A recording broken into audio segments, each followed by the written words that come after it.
ثم يدخل أصابعه في الماء فيحلل بها أصول شعره ثم يصب على رأسه 3 غرف بيديه ثم يفيد الماء على جلده كله.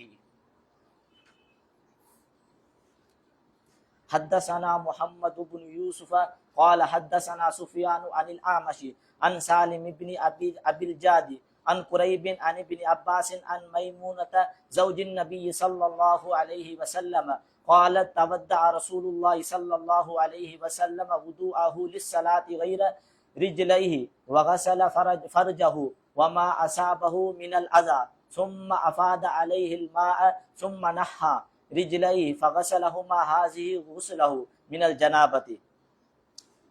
بسم اللہ الرحمن الرحیم. بحمد اللہ تعالی ہماری جزء اول مکمل ہوئی جلد اول کی. اب جزء ثانی شروع کرتے ہیں جلد اول کی. تو غسل کا معنی ہوتا ہے مطلقاً دھونا، اور غسل کا مطلب ہوتا ہے اپنے پورے جسم کو ایک مرتبہ دھونا. امام بخاری نے اپنے اس موقع پر کہ غسل فرض ہے آگے حدیث بیان کرنے سے پہلے بطور دلیل کے پرانی آیات کو بیان کیا. بسم اللہ. وَإِن كُنتُمْ جُنُبًا فَاطَّهَّرُوا، اگر تم پر غسل فرض ہو جائے تو خوب پاک ہو جاؤ. اس سے آیت سے ثابت کیا کہ غسل کرنا یہ فرض ہے جب بندہ جنبی ہو جائے. اور ایک اور آیت میں یہ فرمایا یا الذین آمنوا لا تقربوا الصلاۃ وانتم سکارى حتى تعلموا ما تقولون ولا جنبا الا عابري سبیل. وہاں بھی جنبی کا لفظ آیا کہ بھئی جنبی بندہ جو ہے اس کے لیے حکم یہ ہے کہ غسل پہلے کرے پھر نماز کی طرف آ سکتا ہے. کیونکہ پہلے طہارت صغریٰ کا بیان تھا وضو کا، اب طہارت کبریٰ کا بیان ہے. باب ہے غسل سے پہلے وضو کرنا، کہ جب بھی وضو کیا غسل کرنا ہو تو اس سے پہلے وضو کر لینا یہ سنت ہے. اس کے اوپر امام بخاری نے 2 حدیث پیش کی ہیں. امام بخاری اپنی سند کے ساتھ حضرت ام المومنین سیدہ عائشہ رضی اللہ تعالیٰ سے بیان کرتی ہیں نبی پاک صلی اللہ علیہ وسلم کی زوجہ محترمہ کہ نبی پاک صلی اللہ علیہ وسلم جب جنابت کا غسل فرماتے تو ابتدا کرتے اپنے ہاتھوں کو دھوتے، پھر وضو فرماتے جیسا کہ نماز کے لیے وضو کیا جاتا ہے، پھر اپنی انگلیوں کو پانی میں داخل کرتے، پھر اس کے ساتھ اپنے بالوں کی جڑوں کا خلال فرماتے، پھر اپنے سر پر پانی اڈیلتے 3 چلوؤں کے ساتھ، اپنے ہاتھ کے ساتھ 3 چلو لیتے اپنے ہاتھ میں، پھر پانی بہاتے اپنی پورے جسم مبارک پر. امام بخاری اپنی سند کے ساتھ حضرت قریب سے وہ عبداللہ بن عباس حضرت میمونہ رضی اللہ تعالی عنہا سے نبی پاک صلی اللہ علیہ وسلم کی زوجہ محترمہ سے کہ آپ فرماتی ہیں کہ رسول اللہ صلی اللہ علیہ وسلم آپ غسل جب فرماتے تو نماز کے لیے وضو جس طرح کیا جاتا ہے اس طرح وضو کرتے، لیکن پاؤں نہ دھوتے وہ کچی جگہ کی وجہ سے، اور آپ اپنی شرمگاہ کو دھوتے اور جو اس کے اوپر شرمگاہ کے تقاضے کے مطابق معاملہ لگتا اس کو بھی دھوتے. ثم افاض علیہ الماء، پھر حضور اپنے اوپر پانی ڈالتے، پھر اس جگہ سے ہٹ جاتے. ثم نحى رجلیہ، پھر آپ ہٹ جاتے یا ہٹا لیتے اپنے قدموں کو، ان قدموں کو دھوتے علیحدہ، یہ ہٹ جاتے پھر قدموں کو دھوتے علیحدہ. کہتے کہ یہ جنابت کا غسل ہے. اس سے ایک بات سمجھ لیجیے کہ جنابت کا جو پانی ہوتا ہے غسل میں وہ پلید نہیں ہوتا. بعض نے جو اکابرین تھے انہوں نے اس والے سے بات کی ہے، اس کا پانی طاہر ہے مطہر نہیں ہے. بات وہ ہوتی ہے جو مفتہ بھی ہو. علامہ ابن حجر عسقلانی فتح الباری میں احناف پر بڑا اعتراض کیا کہ یہ پانی کو ناپاک کہتے ہیں، تو علامہ بدر حنیف نے فرمایا کہ یہ بہتان ہے. احناف کے نزدیک راجح قول یہی ہے اور فتویٰ راجح قول پر ہوتا ہے. باب غسل الرجل مع امرأته. حدثنا آدم بن ابي اياس قال حدثنا ابن ابي ذئب عن الزهري عن عروة عن عائشة قالت كنت اغتسل انا والنبي صلى الله عليه وسلم من اناء واحد من قدح يقال له الفرق. باب ہے مرد کا اپنی بیوی کے ساتھ غسل کرنا. تو شیخ شہاب الدین زہری وسط عروہ سے وہ ام المومنین سیدہ عائشہ رضی اللہ سے روایت کرتے ہیں کہ ام المومنین کہتی ہیں کہ میں اور نبی پاک صلی اللہ علیہ وسلم ایک ہی برتن سے غسل کرتے تھے. بڑا برتن ہوتا تھا جسے فرق کہتے ہیں، جس کے اندر کوئی 3 سا پانی آ جاتا ہے، یعنی کم از کم اس کے اندر آپ سمجھ لیں 8 لیٹر پانی اس میں جمع ہو جاتا ہے. بعضوں نے اس کو کم ہی بیان کیا، بعض زیادہ بھی کیا. تاہم اس سے ایک مسئلہ سمجھ آ گیا کہ میاں بیوی اکٹھا غسل کر سکتے ہیں، لیکن اس حدیث سے یہ ثابت نہیں ہوتا کہ بھئی ایک دوسرے کی شرمگاہ کو بھی دیکھنا، کیونکہ الگ سے وہ روایت موجود ہے سیدہ عائشہ رضی اللہ تعالیٰ عنہ کی کہ میں نے حضور کی کبھی شرمگاہ نہیں دیکھی. باب الغسل بالساء ونحوه. حدثنا عبد الله بن محمد قال حدثني عبد الصمد قال حدثني شعبة قال حدثني ابو بكر بن حفص قال سمعت ابا سلمة يقول دخلت انا واخو عائشة فسألها اخوها عن غسل النبي صلى الله عليه وسلم فدعت بإناء نحو من ساء فاغتسلت وافادت على رأسه وبيننا وبينها حجاب. قال ابو عبد الله قال يزيد بن هارون وبهز والجدي عن شعبة قدر ساء.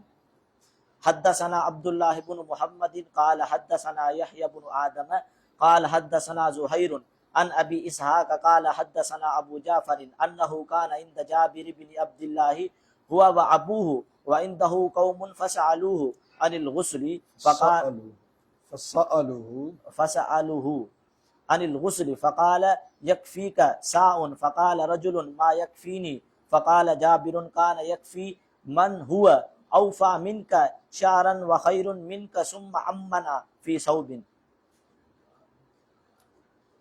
حدثنا ابو نعيم قال حدثنا ابن عيينة عن عمرو عن جابر بن زيد عن ابن عباس ان النبي صلى الله عليه وسلم ومیمونۃ کانا یغتسلان من اناء واحد.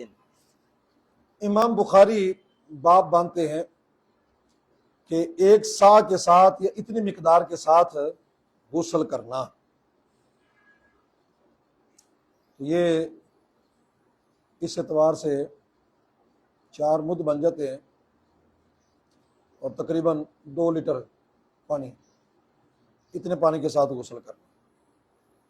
امام بخاری اپنی سند کے ساتھ بیان کرتے ہیں، سے ابو بکر حفص نے بیان کیا مجھے، وہ کہتے ہیں کہ میں نے ابو سلمہ کو سنا، وہ کہتے ہیں کہ میں اور عائشہ دخلت میں واخو عائشہ اور عائشہ کا بھائی ام المومنین سیدہ عائشہ رضی اللہ کے پاس حاضر ہوئے.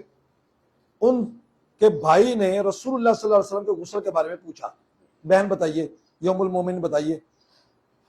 آپ نے ایک برتن منگوایا، زبانی بھی کہہ سکتی تھی لیکن مقصود یہی تھا کہ ان پر بات ذرا اچھے طریقے سے ہو جائے. ایک تو محرم تھے، ایک صاحب کے قریب آپ نے اس میں پانی رکھا، یہ 2 لیٹر غسل فرمایا اور آپ نے سر پر اس پانی کو ڈیلا. ہمارے ان کے دن میں پردہ تھا، یعنی کپڑے آپ نے پہنے ہوئے اور اب کی گرمی بھی پیش نظر ہے، ایسے پردہ لگا دیا. پردہ لگانے کے بعد کہا بھی دیکھو، اب ان کے سامنے سر میں پانی ڈال رہا ہے، چہرے پر پانی ڈال رہا ہے اور ان کو پتہ چل رہا ہے بھی جسم کے اوپر پانی گر رہا ہے. تو گھروں میں ہوتے ہیں عورتوں کے بعد پرانے کپڑے بھی ہوتے ہیں. یہ انہوں نے کر کے دکھا دیا اور کہا دیکھو میرا جسم، میرا غسل مکمل ہو گیا. ایسے غسل حضور صلی اللہ علیہ وسلم کرتے تھے. اور ہمارے ان کے دنوں میں پردہ ہوتا تھا. یزید بن ہارون اور باس جدی، جدہ کے جو ہم جدہ کہتے ہیں، وہ شعبہ سے کہتے ہیں کہ وہ 5 سا تقریباً 10 لیٹر اتنا پانی ساتھ ہے. تو تطبیق یہی ہے کہ غسل جنابت کے ساتھ غسل اگر کرنا تو 2 اس کے لیے یہ 1 سا یعنی 2 لیٹر پانی کافی ہے. لیکن اگر صفائی، نظافت اور ٹھنڈک لینا ہو تو اس سے زیادہ بھی ہو سکتا ہے، وہ فضول خرچی میں نہیں آئے گا، نیت بدلے گی. امام بخاری اپنی سند کے ساتھ بیان کرتے ہیں کہ ابو جعفر محمد بن باقر، امام محمد باقر، وہ کہتے ہیں کہ وہ سے جابر کے پاس، جابر عبداللہ کے پاس تھے، وہ اور ان کے والد گرامی امام زین العابدین، اور ان کے پاس ایک قوم تھی، انہوں نے غسل کے بارے میں پوچھنا شروع کر دیا۔ تو انہوں نے کہا آپ کو ایک سا کافی ہے۔ ایک شخص کہنے لگا مجھے تو کافی نہیں ہے۔ تو جابر کہنے لگا کہ جو تجھ سے زیادہ بالوں میں بھی زیادہ تھے اور تجھ سے بہتر بھی تھے وہ ایک سا میں غسل فرما لیتے تھے۔ پھر انہوں نے ہماری ایک کپڑے میں امامت کرائی۔ ایک کپڑے کا مطلب یہ کہ تہمت وغیرہ جو تھی وہ ڈالی ہوئی تھی، اور اس میں یہ بات سمجھ آتی ہے کہ حضور صلی اللہ علیہ وسلم کبھی ضرورت کے پیش نظر ایک تہمت ڈال لیتے، قسم کی نماز پڑھ لیتے، یہ کبھی کبھار ہوتا تھا، ورنہ سنت یہی تھا کہ امامہ شریف ہوتا تھا، لباس ہوتا تھا۔ پھر اگر غیر مقلدین اس حدیث سے استدلال کرتے ہیں کہ سر پر ٹوپی پہننا درست نہیں ہے کیونکہ یہ، تو پھر اس کے ساتھ یہ کپڑے بھی اتارنے پڑیں گے، واسکٹ بھی اتارنی پڑے گی، تو پھر ایک تہمت ڈال کر امام صاحب جب مسجد میں تشریف لے ہیں تو سمجھ چل جائے گی کہ وہ حضور کا یہ عمل کس پیرائے میں ہے۔ جی قال ابو عبد الله كان ابن عيينة يقول اخيرا عن ابن عباس عن ميمونة والصحيح ما رواه ابو نعيم باب من افاد على رأسه ثلاثا حدثنا ابو نعيم قال حدثنا زهير عن ابي اسحاق قال حدثني سليمان بن سرد قال حدثني جبير بن مطعم قال رسول الله صلى الله عليه وسلم اما انا فافيد على رأسي ثلاثا فافيد على رأسي ثلاثا واشار بيديه كلتيهما۔ حدثنا محمد بن بشار قال حدثنا غندر قال حدثنا شعبة عن مخول بن راشد عن محمد بن علي عن جابر بن عبد الله قال كان النبي صلى الله عليه وسلم يفرغ على رأسه ثلاثا۔ حدثنا ابو نعيم قال حدثنا معمر بن يحيى بن سام قال حدثني ابو جعفر قال لي جابر واتاني ابن عمك يؤرد بالحسن بن محمد بن الحنفية قال كيف الغسل من الجنابة فقلت كان النبي صلى الله عليه وسلم يأخذ ثلاثة أكف ويفيدها على رأسه ثم يفيد على سائر جسدي فقال لي الحسن إني رجل كثير الشعر فقلت كان النبي صلى الله عليه وسلم أكثر منك شعرا۔ امام بخاری باب باندھتے ہیں کہ اپنے سر پر 3 مرتبہ پانی کو انڈیلنا۔ امام بخاری اپنی سند کے ساتھ بیان فرماتے ہیں، حضرت جبیر بن مطعم وہ کہتے ہیں کہ رسول اللہ صلی اللہ علیہ وسلم نے فرمایا کہ بارکہ میں اپنے سر کے اوپر 3 مرتبہ پانی انڈیلتا ہوں، اور آپ نے اپنے دونوں ہاتھوں کے ساتھ اشارہ فرمایا، یعنی اس طرح۔ امام بخاری اپنی سند کے ساتھ بیان فرماتے ہیں محمد بن علی یعنی امام باقر سے، وہ سے جابر بن عبداللہ سے کہ نبی پاک صلی اللہ علیہ وسلم اپنے سر پر 3 مرتبہ پانی انڈیلتے تھے۔ امام بخاری اپنی سند کے ساتھ بیان فرماتے ہیں کہ میرے پاس تیرے چچا کا بیٹا یعنی حسن بن محمد بن حنفیہ آئے، اور انہوں نے کہا کہ غسل جنابت کیسے ہے؟ تو میں نے کہا نبی پاک صلی اللہ علیہ وسلم 3 جو چلو لیتے تھے اس کو اپنے سر پر ڈھیلتے تھے، اس ثابت ہوگا 3 مرتبہ پانی بہانا، پھر اپنے سارے جسم پر پانی بہا لیتے تھے۔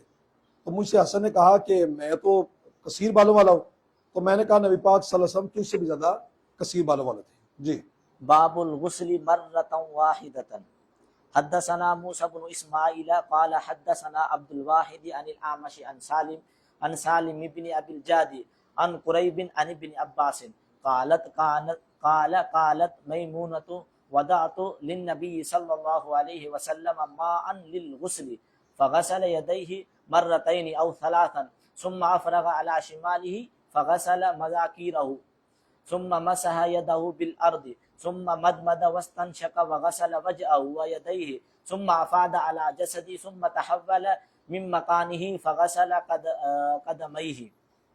اچھا، باب ہے دھونا 1 مرتبہ۔ امام بخاری اپنی سند کے ساتھ بیان کرتے ہیں عبداللہ بن عباس رضی اللہ تعالیٰ کیا فرماتے ہیں کہ حضرت میمونہ نے کہا کہ میں نے نبی پاک صلی اللہ علیہ وسلم کے لیے پانی رکھا غسل کرنے کے لیے، آپ نے اپنے ہاتھوں کو دھویا 2 مرتبہ یا 3 مرتبہ، پھر اپنے بائیں ہاتھ کو دھویا، پھر اپنی شرمگاہ کو دھویا، پھر اس کے بعد اپنے ہاتھ کو زمین کے ساتھ ملا، پھر یعنی دھو لیا، پھر کلی فرمائی، ناک میں پانی ڈالا، جھاڑا اور اپنے چہرے مبارک کو دھویا اور دونوں ہاتھوں کو دھویا، پھر اپنے جسم پر پانی ڈیلا، پھر پانی کو اپنی جگہ سے حضور ہٹ گئے، اپنے قدموں کو دھویا، وہ کچی جگہ ہونے کی وجہ سے۔ مولا صلی وسلم دائما ابدا على حبيبك خير الخلق كلهم